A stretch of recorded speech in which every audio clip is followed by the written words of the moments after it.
कुणी मला अतिरेकी म्हणतंय म्हणू दे, असं. पण ही विधानसभा मी पाहिली आहे की दर प्रत्येक माझ्या प्रत्येक सभेला गर्दी वाढते, रेकॉर्ड ब्रेक होतोय. अशा तऱ्हेने मीच माझे रेकॉर्ड बनत जाते.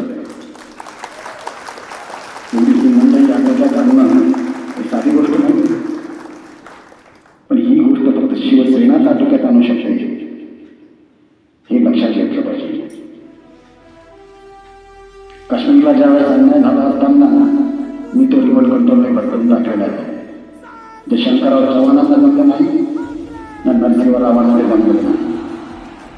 ही तुमच्या शिवसेनेची ताकद आहे, ही माझ्या एकट्याची नाही. मी शिवसेना प्रमुख झालो, पण तुमची ताकद माझ्या बरोबर आहे म्हणून मी शिवसेना प्रमुख आहे. शिवसैनिक हा बाजूला करून मला शिवसेना प्रमुख म्हणून मिळवता येणार नाही, ही माझी भावना आहे.